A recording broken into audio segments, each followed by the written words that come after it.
Honouliuli, Oahu, August 12, 1944, noon. Heat lifts off the red gulch like breath from a furnace, while a clerk in a sweat-darkened shirt pulls a tin cup from ice. Private Kenji Nakamura, 20, and hollowed by Saipan, expects a barked order or the jab of a rifle. Instead, the spoon falls, pale vanilla, soft as snow, settling into the cup with a ceremonial thud. On a wall slate, American letters list work details, chow hours, and canteen prices in cents. The scene feels like a cruel joke until the sugar hits his tongue and the world tilts. Sergeant Walter Red Hansen walks the catwalk with an M1 Garand slung parade tight and a folded pamphlet in his pocket. An Office of the Provost Marshal General circular summarizing the 1929 Geneva Convention. The rule that snags Nakamura is simple and incomprehensible. Rations to prisoners shall be equal in quantity and quality to those of US troops at base camps, equal to soldiers. Behind the fence, a line of GMC CCKW 2.5-ton trucks coughs and clatters, the sound of calories arriving on schedule, meat, bread, coffee, sugar, fresh vegetables. Corporal Sam Kido, MIS interpreter, translates the rhythm of this strange mercy. Prisoners will work, farm details, depot sorting, ditching, and the army will credit about 80 cents a day to their accounts, redeemable at the camp canteen for soap, paper, fruit, tobacco. Inspections by the International Committee of the Red Cross occur regularly. Medical wards track temperatures on log sheets. Searchlights flower open after dusk and sweep the wire with bored precision. This place has towers and rifles, yes, but it also has a bulletin board that promises baseball on Saturday. Nakamura lifts the cup again, suspicious of the kindness and yet unable to stop his hand. The vanilla is cold, obscene with sugar, a mouthful of white flag. He tastes cornfields he has never seen, steel mills he cannot imagine, and a promise enforced by men who carry rifles yet talk about rules. Kido, careful as a schoolmaster, adds what matters most. You will write home. Your mail will be censored, but it will go. Work well, obey orders, and you will be paid, fed, and seen by a doctor when you are sick. Hansen says little. His job is to keep order, not to argue philosophy. He taps the pamphlet once with a forefinger. This is the line we hold. A wind lifts from the galley door carrying the smell of coffee and boiled beef. By the trash, a can overflows with bread heels and orange peel and cigarette butts mashed glossy. Nakamura stares at the waste as if at a new map of the war, abundance against scarcity, schedule against improvisation, rules against desperation. Beyond the gulch, a projector is checked for focus, a chalkboard updated with tomorrow's shifts, and a cook calculates portions by head count and calories. He finishes the melt, tastes tin and sugar, and finds that the fence has not moved, but the meaning of the fence has. Dusk paints the gulch in bruised purples while Hansen paces the catwalk, boots thudding a metronome across creaking planks. Below, the double run of barbed wire glints. Beyond, the cane fields breathe out heat the island cannot shake. In his left pocket, an N-block clip holds 8 shiny .30-06 rounds. In his right, the folded circular that keeps his temper inside guardrails. Food, medical care, recreation, pay, mail. The army's law fits in a pocket. He remembers his mother's farm ledger and likes the symmetry, columns and consequences. Kido's voice carries across the compound, warm and plain. He reads the evening notice in Japanese and English. Movie tomorrow night, baseball on Saturday, chapel Sunday. Nakamura hears movie and thinks propaganda. He hears baseball and pictures boys in white against a dark field, something he has seen only on handbills from foreign schools. He approaches the canteen window with caution and finds shelves crowded with soap cakes, pencils, envelopes, canned peaches and cigarettes. The prices are chalked in neat cents. The clerk explains the pay chit, the 80 cents that will post for today's ditch work, the way a prisoner's signature can move goods from shelf to hand. Choice inside a fence feels like sorcery. Technical things murmur beneath the human ones. Hansen's M1 Garand answers the memory of Nakamura's Type 99 with a different tempo. Semi-automatic bite instead of bolt-action rhythm, 8 rounds curling out of a metal clip that will ping when empty. Searchlights hum from their mounts and throw white cones past the towers. Infirmary lanterns glow through gauze where a medic checks charts, then checks the sterilizer again. A sergeant notes fevers on a temperature log and frowns at the one that rises. The camp does not impress with spectacle. It persuades by schedule. Mess call, lights out, roll call, mail call, payday. Each beat arriving on time because trucks arrive on time, because the nation behind those trucks runs on time. Hansen watches the projector detail hang the sheet on 2 nails and thread the power cable to a small generator whose cough smooths into a steady hum. He sees Kido speaking to a knot of prisoners and recognizes relief in their posture, the way men stand when they realize a threat has become a system. Inside the barracks, Nakamura fingers his new bar of soap and wonders why cleanliness would be guaranteed to enemies. He is not naive enough to think kindness. He sees calculation, reciprocity, an argument made in calories. He is not wrong. Lights snap out row by row until only insects and distant truck noise mark the hour. The projector bulb pops once and holds steady. Hansen palms the pocket circular again, reassured by the sharp fold lines. Down below, Nakamura lies awake, trying to square fences and mercy, rifles and peaches, searchlights and a notice board that promises baseball as if war could include a Saturday. The night smells of hot earth and kerosene, and the reels wait like 2 quiet moons. 6 weeks earlier, the coral roads of Saipan ran slick under monsoon bursts and the horizon hammered with American naval guns that never seemed to cool. Nakamura's Type 99 was clean but hungry. His squad had stretched barley with rice until the rice was memory. At night, marine mortars stitched the dark. By day, trucks came ashore in lines that did not break, and corpsmen handed water to civilians even as fire jumped the ridges. When the banzai broke and his unit scattered, Nakamura dropped into a shell scrape with 2 cartridges left and a heart already making its calculations. A flare swung overhead and turned rain to wire. A voice in oddly careful Japanese said, "Hands up." He raised them and felt the war tilt under his feet.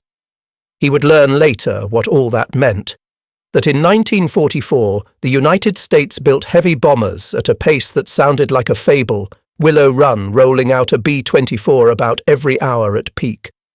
That America poured more than 80 million tons of steel in a year, while his own nation counted ships lost by the million tons to submarines and carrier planes. That the rations which tasted like extravagance behind the wire, the 3,000 to 3,600 calories of a soldier's plate, were not favours but standard practice written into law and backed by warehouses he would never see. These were numbers he could not imagine as a private who had weighed out rice by the spoon and missed meat the way a tooth misses its root. Rumours had reached them before the perimeter, whispers that Americans fed prisoners. He had dismissed that as bait. Yet the first water he drank in custody was clean and cold, and the first words he understood were simple. "You're safe." He thought of his mother measuring grain with a chipped cup and of his father's hands cracked raw from winter fishing. He thought of 100 small scarcities that had braided themselves into loyalty and fear. In the flare flicker he saw stacks of crates landing like architecture and silhouettes of trucks idling in patience. Across the lagoon a crane swung and the hook caught the sun. Now, in the barracks at Honolulu, the mud of Saipan still lives in his boots and the smell of cordite still hides behind his teeth, yet routine begins to sand the edges. He wakes to a bell instead of a blast. He eats without bargaining. He hears the word Saturday and finds it has weight. The impossible production he will one day read about is already working on him in smaller ways. Soap that lathers like a miracle, a projector that burns light without stutter, a ledger that counts him as a man to be fed on time. He closes his eyes and hears ships more than guns, freight more than orders, and understands dimly that the real battle he lost was decided by engines that never got tired. The loading dock sounded like a hymn sung in engines, a switcher coughing, a forklift beeping, pallets thumping in 4/4 time. Captain Thomas Malloy of the Quartermaster Corps ran a finger down a manifest as if reading a liturgy: 10-in-1 ration, C ration, flour, coffee, sugar, potatoes, oranges, medical supplies, fuel. He did not speak about mercy, he spoke about throughput. A prisoner eats because a rail car arrived, because a truck did not break, because a depot clerk counted right and signed his name. Malloy sketched the pipeline in chalk on a crate. Factory to depot, depot to railhead, railhead to port, port to ship, ship to port, port to railhead, railhead to truck, truck to mess line. Boxes would become menus: meat, bread, vegetables, coffee, sugar, cigarettes. The camp's daily requirement, 3 meals of roughly 3,000 to 3,600 calories per man, meant fuel for the kitchens, ice for perishables, coal for heaters, bulbs for the projector, and paper for payslips.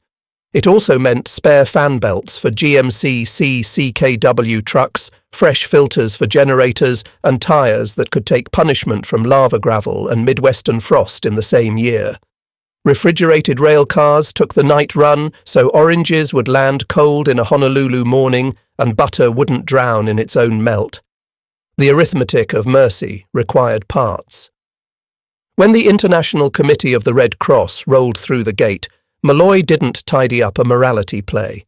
He showed ledgers. Inspection day moved by choreography, blankets folded the same, latrines scrubbed to the same shine, thermometers logged at the same times. Kido eased between languages like a man walking between rooms, translating courtesy into clarity and complaint into action. More mosquito netting for Honolulu. Extra coal allotment for Camp McCoy when the forecast sharpened. Hansen watched from the edge and felt the same satisfaction he took from a good corn row. Straight lines, even spacing, nothing left to rot. Malloy measured the broader river he drew from because he loved the sweep of it. He knew that US steel would top 80 million tons this year, that aircraft rolled from plants in numbers that startled even planners, that trains carried so many tons a day the figures felt like someone else's brag. He did not need to boast. His pride was a manifest stacked, weighed and signed before the noon whistle. A truck tailgate slammed and the crate bumped forward into shadow. Somewhere downrange a cook would lift a lid and the room would fill with steam and coffee. Somewhere farther a prisoner would raise a tin cup and try to reconcile fences with generosity. Malloy dried his pen, closed the book, and watched the numbers march in columns like troops on review, transforming, as they always did, into blankets and bread at the speed of trust. The white-banded car eased through the gate just after morning roll call, tyres whispering on gravel. 2 Swiss delegates stepped out and blinked in the island glare, while a clerk produced the inspection file, corners squared like a salute. Kido met them at the admin hut and walked them through the choreography he knew by heart. Infirmary first, barracks second, kitchens third, then ledgers. Always the ledgers. In the ward, a medic showed temperature logs and vaccination cards. In the barracks, blankets lay folded to regulation rectangles. Boots stood toes aligned, and a sergeant walked the centre aisle with 2 fingers pressed to a clipboard, as if taking a pulse. Outside, the morning's formation still ghosted the dust where rows of prisoners had stood in neat fives while tower arcs overlapped like careful stitches. The heat made everything stickier than doctrine imagined, so Kido raised the mosquito complaint he had collected from POW spokesman. The Swiss nodded, jotted, and by afternoon more coils and netting arrived from stores. It wasn't theatre, it was procedure. The projector detail tested reels against a white sheet. Hansen, from his tower, watched light circle into focus like a moon coming to ground. The price board at the canteen showed soap, stationery, fruit, tobacco, each with cents that mattered because 80 of them would post to accounts by sundown. Choice is not an abstraction when it fits in a pocket. Technical things threaded the human ones. Searchlights sat quiet in daylight, fat with potential. The generator coughed into idle, and the electrician checked gauges with intimate taps. In the office, a pen moved with metronomic certainty, incoming mail logged, outgoing stacks stamped and sorted for sensors. Nakamura stared at the stamps as if they were passports to a country where Saturday always arrived. He wanted to write about peaches, but knew better. He would write that his health was good and that he was working, and the rest would ride under the words like a tide. At dusk, the inspection team shook hands, pleased by blankets and books and the absence of bruises. Kido translated their careful praise into plainer gratitude. When night fell, the projector's arc burned steady and the outfield shimmered on the sheet. Pinstripes, a rising fastball, applause that hummed from tinny speakers like distant surf. Hansen leaned on the rail and listened to a game he could have called pitch by pitch on any Wisconsin diamond, now playing for men the Pacific had taught him to hate until the Army taught him not to. Nakamura watched the white ball carve darkness and felt something complicated loosen. The reel flapped to its tail, the generator sighed, and the camp settled into a silence so tidy it sounded like a held breath waiting for tomorrow's count. January 1945 brought the kind of cold that made breath into ghosts and iron into a bell. When the railcar doors slid back at Camp McCoy, Wisconsin, the POWs stepped into air that bit like clean knives. The same rules followed them across the water, the parity rations, the pay chits, the schedules, now transposed into a snow key. Coal stoves ticked in the barracks, boots lined up to drip thaw into trays. Steam rolled out of the mess hall door with a smell that felt like a verdict. Coffee, boiled beef, buttered bread. Hansen stamped his boots, checked his M1's action with a gloved thumb, and called the roll. Work details shifted from cane to snow.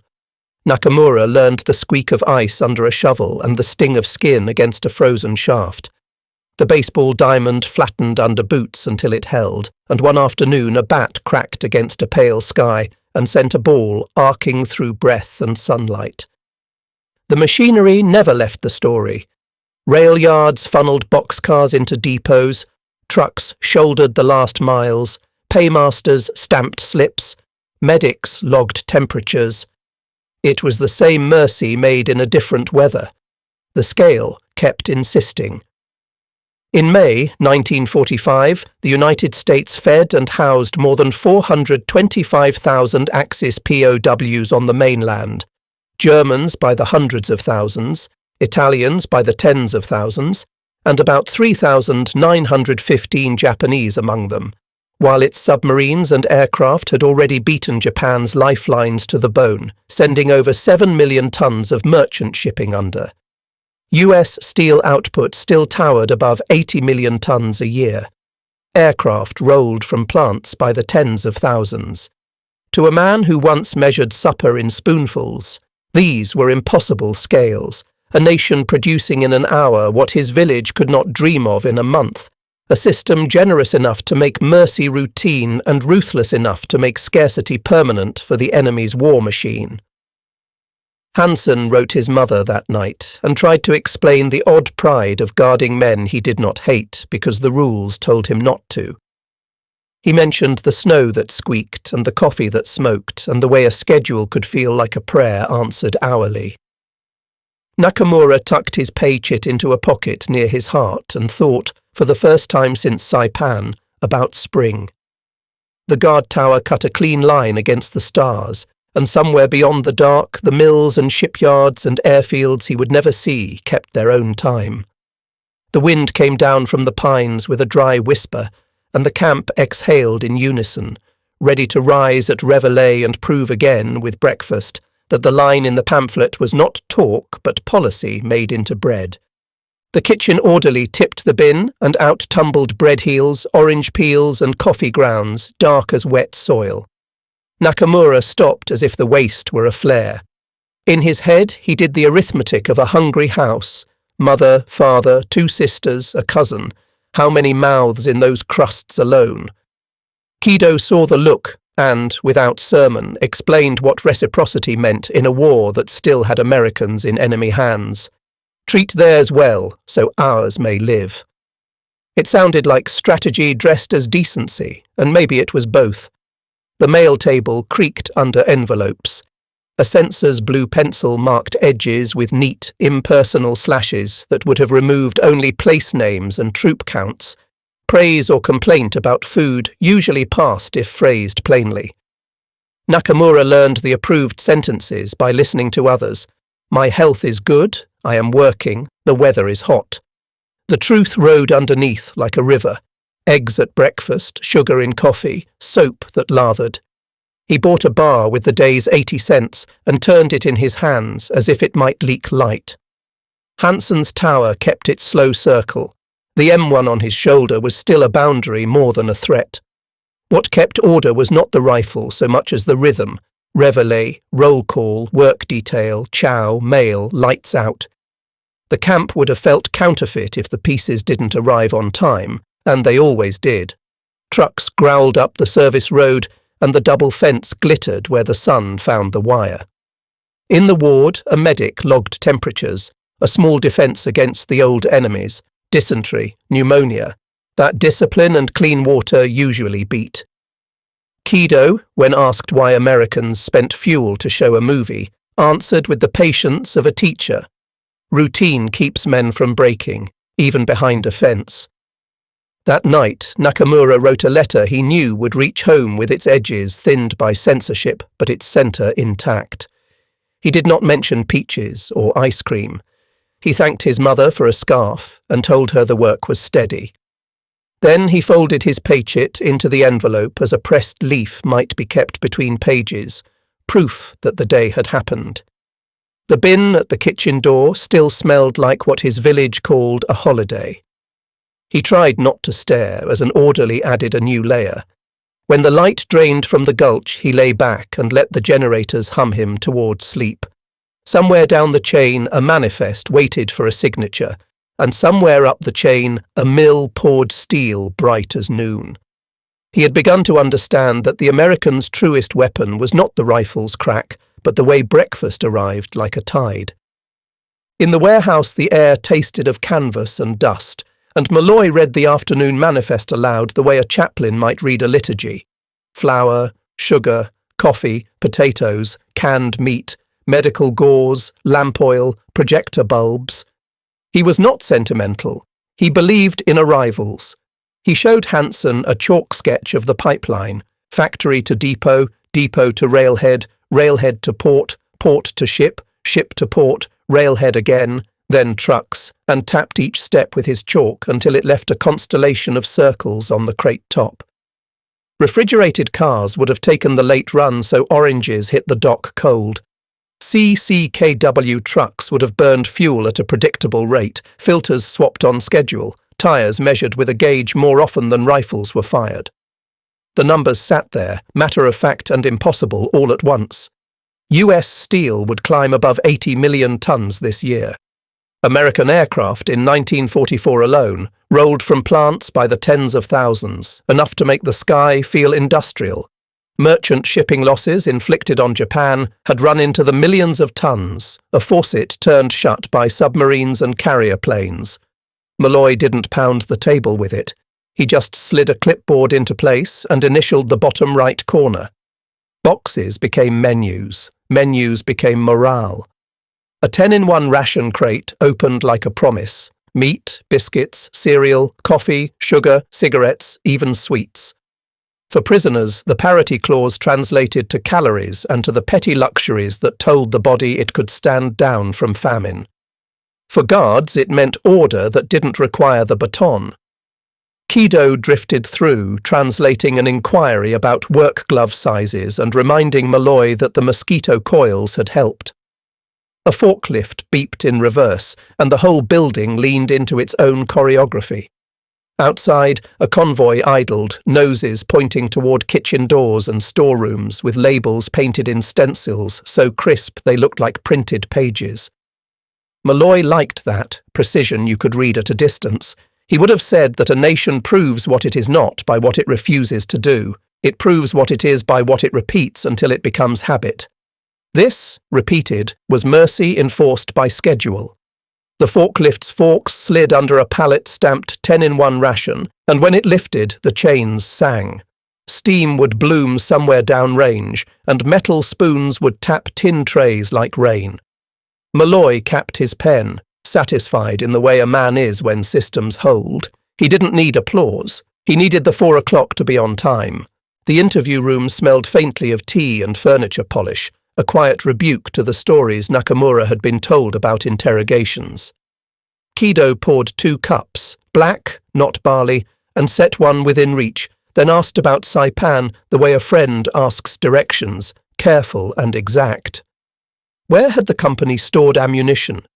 How often had trucks arrived before the shelling tightened? Nakamura, measuring each answer against his conscience and his hunger for dignity, offered fragments that were true but spare, a junction near a coral pit, a delivery that came later each week, a lieutenant who counted crates like a ritual. The point was not confession, it was mapping. Kido's questions followed doctrine that valued rapport and accuracy over fear. The notes he made would have been checked against other prisoners' accounts until patterns clarified. The military police outside the door kept order without theatre. Incidents were rare because schedules left little room for chaos and because everyone could predict the next hour. Labour details filled daylight with tasks that made sense to hands. Cutting ice, shoveling snow, stacking crates, picking produce. Pay chits posted at dusk as dependable as reveille, and the canteen used numbers to teach a different lesson about power. Choice, however limited, is leverage. Hansen signed a report that recorded exactly nothing dramatic, which was the point. The M1 stayed oiled and quiet. The rifle's reliability mattered. Its silence mattered more. Impossible numbers kept shouldering into the narrative even here. By spring, the United States had absorbed and supplied more than 425,000 Axis POWs on the mainland without starving its own troops or workers, while Japan's shipping losses had torn the calendar out of its hands. An economy that could feed enemy prisoners like soldiers was not showing off. It was demonstrating that it could fight wars beyond the battlefield, wars of schedule, infrastructure, and expectation. Nakamura studied his tea, still adjusting to the idea that hot, sweet liquid could be a daily fact and not a feast memory. He answered another question about where field kitchens had parked, and Kido nodded, closing a loop on his sketch. When the cup emptied, Nakamura thanked him, and the word felt like a bridge that could carry a small man across a very wide river. Outside, a truck backfired, and the noise startled no one. War, from this room, sounded like pens and engines and the faint chuff of a coal furnace. Kido filed the notes, Hansen initialed the log, and the corridor returned to its rhythm. In that rhythm, the army had found a quiet weapon that didn't need gunpowder. The chalkboard in the admin hut kept a ledger of a war few would have recognized as decisive while it was happening. Rations issued, sick call, work credits posted, movies scheduled, mail in and mail out. In the corner, someone had written a tally line that refused to fit the propaganda. May 1945. Approximately 3,915 Japanese POWs in the continental United States, a tiny fraction of the 425,000-plus Axis prisoners America fed, housed and policed that spring. The numbers had faces. The calorie counts, 3,000 to 3,600 per day, showed up as muscle coming back to forearms, as colour in cheeks, as fewer clinic fevers. The legal language that made it possible, parity with US troops at base camps, sat in Hansen's pocket as folded paper, but lived daily as bread and coffee and the sanity of routine. Kido translated another ICRC comment into an action. More netting where mosquitoes found seams, more coal where Wisconsin's cold slid under doors. Malloy's pencil ledgers tracked pallets that would have disappointed poets and saved lives. Sugar by the hundredweight, flour in sacks that made orderly pyramids, lamp oil in tins, gloves in bundles sorted by size. To stand in that hut was to feel the hinge turn between idea and execution. Impossible scale pressed in again because it explained why the chalkboard kept winning. US steel output pushed beyond 80 million tons per year. Aircraft production in 1944 alone climbed so high the numbers read like a misprint. Japanese merchant shipping sunk by American action had surpassed 7 million tons before the endgame, strangling calorie flow to the home islands. Inside the wire, that meant peaches in syrup sometimes appeared after chow. Outside it, that meant families in Japan measured their meals by ration books and hope. None of that excused the wire. All of it explained the wire's meaning. Hansen, checking the duty roster, realized the strangest truth a guard could learn, that mercy done on schedule is also discipline. It keeps a camp from rotting and a man from breaking. Nakamura, reading his name on the mail list, tucked a letter into his blouse and felt the weight of paper the way some men feel medals. The chalk squeaked as tomorrow's work details were added in tidy rows. In the yard, a projector case thumped, 2 nails were hammered for the evening sheet, and a cook scrubbed the big pot until metal showed its honest shine. The door banged open and cold air rushed in, rattling forms on clipboards. The board held, the numbers held, and the afternoon shifted toward the hour when steam would rise again. The pier in autumn 1945 held a hush that ships respect. Lines creaked, gulls stitched the grey sky. The gangway clattered under boots and crates. Nakamura stood with a small roll of government-issue clothing and a tin cup wrapped in his scarf, the canteen receipt folded soft from many thumbings tucked beside it like a pressed flower. Hansen shook hands with POW representatives at the foot of the ramp, the clipped courtesies of soldiers who had learned not to hate on command. Kido translated good wishes into phrases that would land gently after a hard voyage. Malloy checked a final stack of manifests, then drew a line through a column that had measured a camp's intake for a year. The pencil left a clean scar on the paper and an ache in his hand he hadn't noticed before. Repatriation would have followed procedure: medical checks, clothing issue, a last meal eaten in the familiar clang of mess kits, then orders in neat envelopes that marched men toward the gangway in files. The ship smelled of paint and iron and galley steam. A petty officer's whistle rose and fell, the ancient music of departures. Nakamura thought about what could be said in a final letter and chose almost nothing. He would see home soon. He tried to imagine the ration books, the quiet streets, the hunger that had shadowed everyone like a second body. The memory he carried that felt most dangerous was not the wire, but the schedule behind it, the way bread arrived like a law. He did not confuse captivity with kindness. He knew the difference. But he also knew that a country that fed its enemies like soldiers had made a claim about itself that could not be faked for long. Hansen would have gone home on a different train, back to soil that needed the same steadiness as a duty roster. Kido, still in service, would have stepped into new tasks that looked suspiciously like old ones, bridging words so that policy could become practice. Malloy, suddenly aware of the quiet in an emptied warehouse, would have overseen the accounting that turns a war machine toward peace without letting it rust. The lines cast off, the ship edged out. Nakamura looked back once at the flag shivering above the pier and thought, not of surrender, but of a promise kept with meals and rules and the slow decency of men who stood watch without malice. The wake widened, wrinkling the harbour into silver. Somewhere on shore, a projector bulb cooled with a small ping. Somewhere far inland, mills still burned, now forging the rails of a peace that would be measured, again, in schedules. Years later, a glass case held a dented tin cup, a pay-chit browned to sepia, and a photograph of a mud-walled gulch under a hard Hawaiian sun. A docent told schoolchildren that sometimes history turns on spoons and timetables, and a veteran in the back smiled because he knew the smell of coffee and coal and oil and how those smells spell victory. The revelation the story insists on is simple and subversive.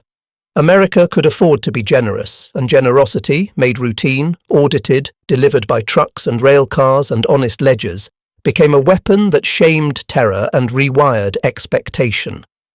The impossible numbers that once sounded like boasting now read like civics: steel above 80 million tons a year, aircraft by the tens of thousands, merchant shipping sunk by the millions of tons, continental camps feeding more than 425,000 Axis POWs without missing a beat. Let the statistics stand without trumpets, they are their own fanfare. The doctrine that animated the act, a treaty promising parity of rations with US troops at base camps, found its teeth in a democracy that built parts on night shifts and taught farmers to keep schedules like sergeants. Hansen would have told his grandchildren that guarding men you were ordered to kill a year earlier taught him something steadier than rage. Kido would have told young linguists that accuracy saves lives, and that the first duty of an interpreter is to make it easy to keep your word. Nakamura, asked by a grandson why a baseball game in the snow made him cry, would have said that sometimes mercy looks like a Saturday. Malloy's ledger would have slept in an archive box, a quiet epic of columns and initials that turned abstract promise into bread and heat. The war did not end because of ice cream in a cup. It ended because submarines bled an empire's calories and because free factories made more of everything, including second chances. But that cup made the end understandable to the people inside it. The last lesson sits there, modest and unblinking. Abundance beats terror when it is disciplined by law and driven by a citizenry that believes schedules are sacred. A child presses a palm to the glass and fogs it with breath, and the docent wipes the circle away with a practiced sleeve. Across an ocean and a lifetime, a scoop falls again into a cup in a hot gulch. The fence has not moved, but the meaning has. The story walks out of the museum with the class, alive in the feel of a timetable that still runs, in peacetime, on time.